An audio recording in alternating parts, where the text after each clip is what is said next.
I want to begin with something genuinely, almost embarrassingly small. There was a sale, one of those promotional emails that lands in the tab of your inbox, where promotional emails go. The one you scroll through occasionally on a Sunday evening when you have finished everything else and there is nothing left to do but look at things you hadn't planned on buying. 15% off a DNA ancestry kit, limited time. The kind of offer that works precisely because it requires very little thought. You swab your cheek, you send it off.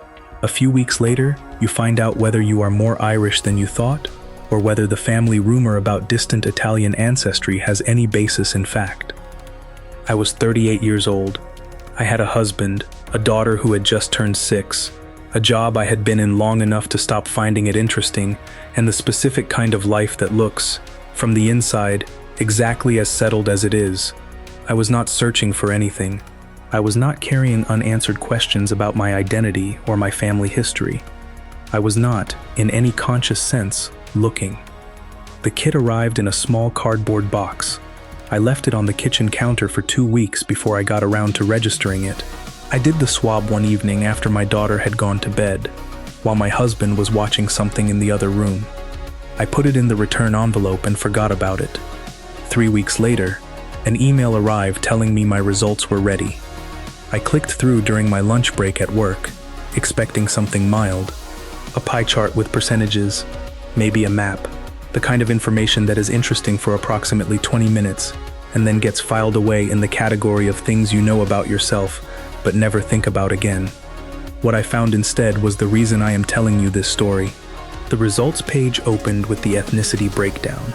That part was fine, or at least it was the part I was expecting. A set of percentages across regions that didn't dramatically contradict anything I thought I knew.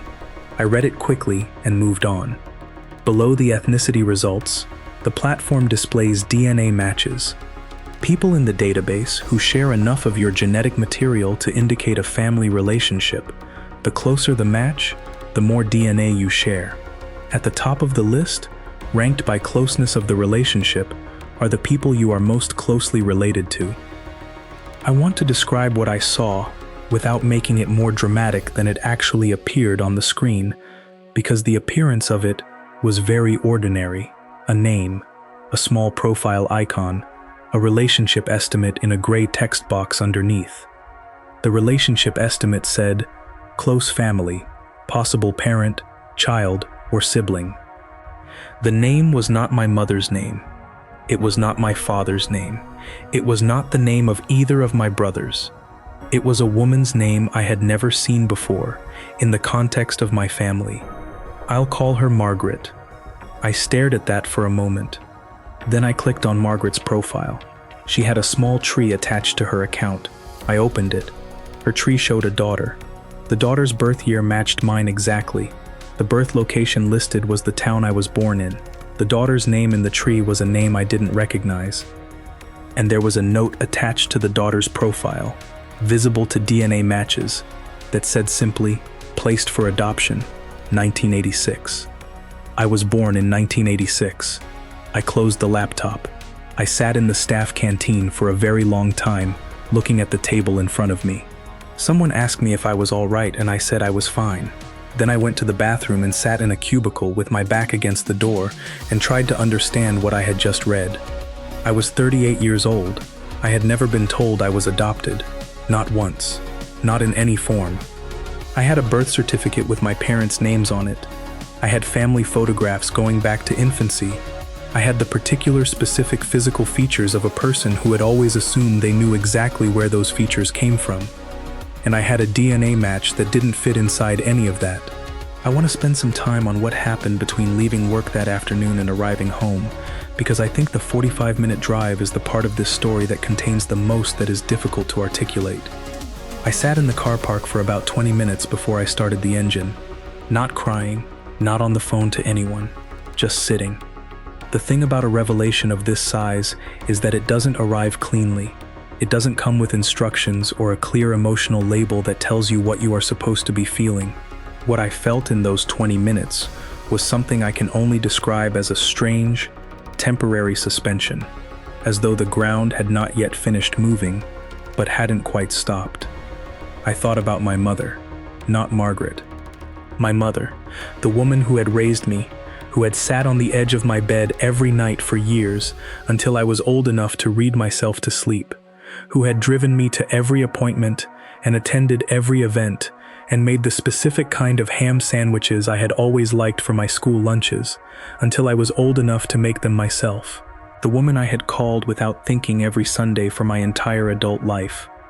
I thought about whether the person I was about to drive home to, my husband, was someone I was going to tell tonight, or tomorrow, or ever. I thought about my daughter, asleep in her room, who would grow up and someday do a DNA test of her own, and what she might find. I thought about the woman called Margaret, who had attached a note to a profile in a family tree that said placed for adoption, 1986, and who had therefore, at some point, sat down and made a deliberate decision about whether she wanted to be found. She had included the note. She had made a tree. She had put her results in a database that matches people with their DNA relatives. These were not the actions of someone who didn't want to be found. I drove home. I made dinner. I put my daughter to bed. I sat with my husband on the sofa and watched something neither of us were really watching. And I said nothing, because I needed to be sure of at least one more thing before I said anything to anyone. The thing I needed to be sure of was whether I had understood the results correctly. Not because I hadn't read them clearly, I had read them very clearly, but because I am a person who, before I say something that cannot be unsaid, needs to have eliminated every other possible explanation first. I spent 3 evenings doing this. I didn't go back to the DNA platform immediately. I went somewhere else first. I pulled out the box of documents my parents had always kept for what they called important paperwork. Passports, insurance, that kind of thing. My birth certificate was in there, as I'd expected. I read it carefully, the way I hadn't read it carefully since I was 17, and needed it for something I can't now remember. My parents' names were on it. The birth was registered in the town where we had always lived. I looked at photographs. Not analytically. I want to be clear that I was not measuring faces or looking for absence of resemblance. I was looking at the pictures the way you look at pictures when you are trying to hold on to a version of something you understand while another version is arriving. My parents in the hospital, me as an infant, family Christmases. Years of ordinary accumulated evidence of a life that I had always assumed I knew the contents of. On the 3rd evening, I went back to the DNA platform. I looked at Margaret's tree again. I found a second DNA match, lower down the list, a person whose relationship to me was estimated as a first cousin, their tree connected to Margaret's. The shape of it was consistent with what I had found the first time. I also found, lower still, a 3rd match. This one was on my father's side, or rather, on what I had always understood to be my father's side. This match was present. My paternal DNA was in the system, connecting to the family I had always known, which told me something specific. The adoption, if it was an adoption, was on my mother's side. The man I had called my father for 38 years was, the DNA evidence suggested, my biological father. My mother had not told him either. Or, she had told him, and they had agreed together to tell no one. Or, the situation was more complicated than either of those options. I did not yet know which, and I understood, by the end of that 3rd evening, that finding out would require a conversation I was not sure I knew how to have. I am going to be careful here, because what I say about my mother belongs partly to her, and I want to be honest without being unkind about a person who cannot tell her own side of this story in her own words. I called her on a Saturday morning, when my husband had taken our daughter out for the day. I had not told my husband anything yet. I had been carrying what I knew for 11 days. I did not tell her on the phone what I had found. I asked if I could come over. She said of course. She made tea, which is what she always does, because the making of tea is how my mother manages the space between arriving and the thing that needs to be said. I sat across the kitchen table from her, with the tea going warm between my hands, and I told her I had done a DNA test. I watched her face. I want to be precise. Her face did not show surprise. There was something in it that looked more like the specific expression of someone who has been waiting for a particular knock at the door for a very long time and has finally heard it. I told her what I had found: the match, Margaret's name, the note on the profile.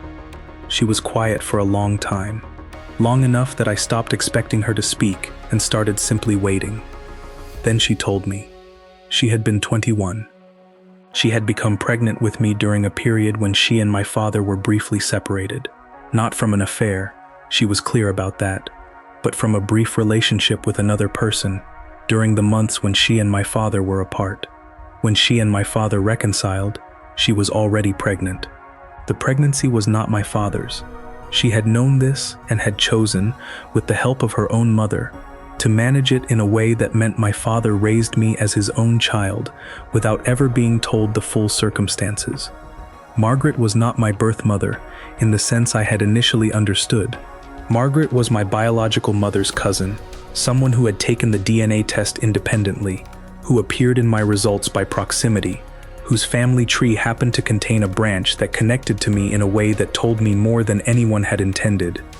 My biological father was someone else entirely, a man my mother had been briefly involved with, a man who, to her knowledge, had no idea I existed. I sat with that for a while. Then I asked her one question, the one that had been in the back of my mind for 11 days. Did my father, the man who had raised me, know? She looked at her tea for a moment. Then she said no, he had never known.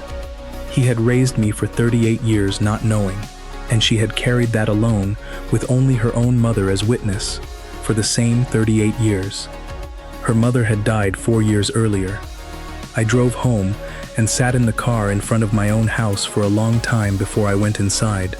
I am going to tell you what happened over the following months in the way I have learned to tell it, which is to say, without pretending it was either simpler or more resolved than it actually was. I told my husband that same evening.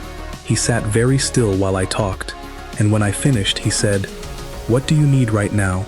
That was the right question. I didn't know the answer to it yet, but it was the right question. I did not tell my father for 3 months. This was not because I was protecting him. It was because I needed to understand what I wanted the conversation to be before I could have it. He had raised me. He had been, in every way that the word means anything beyond biology, my father for my entire life.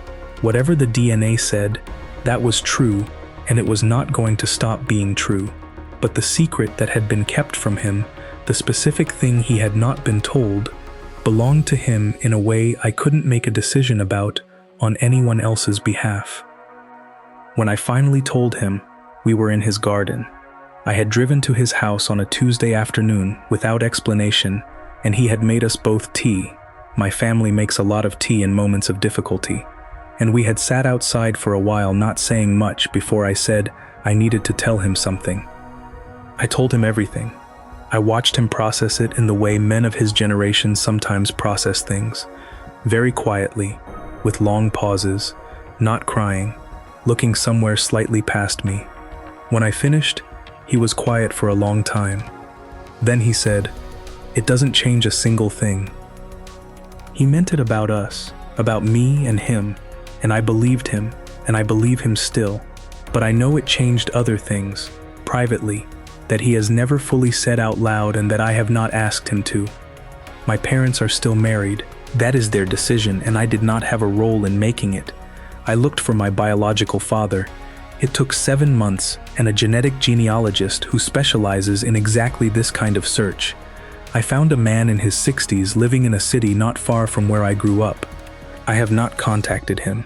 I have thought about it more times than I can count. I have written the message in draft form and deleted it more times than I can count.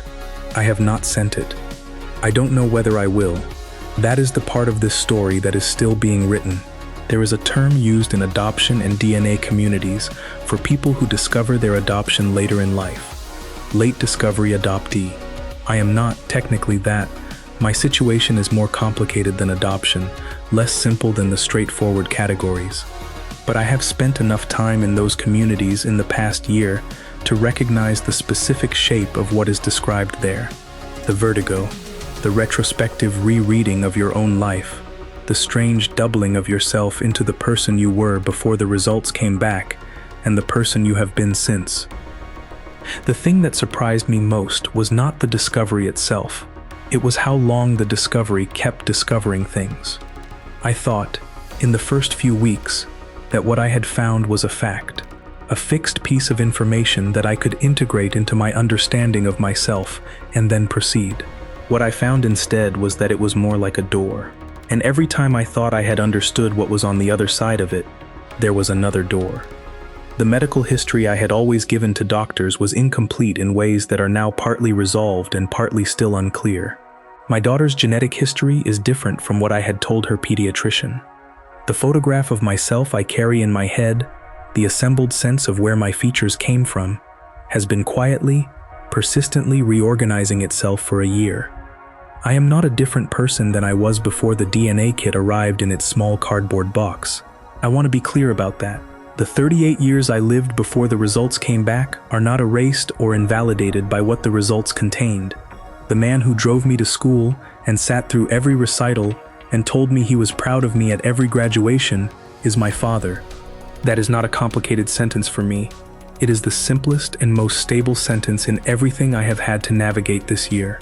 But I am also a person with a biological father I have never spoken to, in a city not far from where I grew up, who does not know I exist. And at some point that fact will require something from me that I haven't yet figured out how to give. The coupon code that started all of this was for 15% off. I used it on a Sunday evening because I had nothing better to do. I've thought about that many times this year. How little it took to open something this large, a promotional email, a swab, an envelope. And the question I land on, every time I come back to it, would I do it again, knowing what I know now? I think the honest answer is yes. Not because what I found has been uncomplicated, or resolved, or finished, but because the version of myself who didn't know this was also a person living inside something she didn't know was there. And the not knowing wasn't peace. It was just an absence of information that I didn't know I was missing. What I have now is more accurately mine. Even the parts that are still unanswered. Even the draft message I haven't sent. That is KarmaFiled. Real people, real discoveries, real questions that arrive through the most ordinary possible doors and take longer than you expect to answer. If this story reached somewhere in you, and I think this one might, because DNA tests are in more kitchen drawers than anyone talks about, and the results don't always land the way you expected, subscribe, hit the bell, and leave me a comment. Have you ever taken a DNA test and found something you weren't looking for? I read every single one. I'll see you in the next video.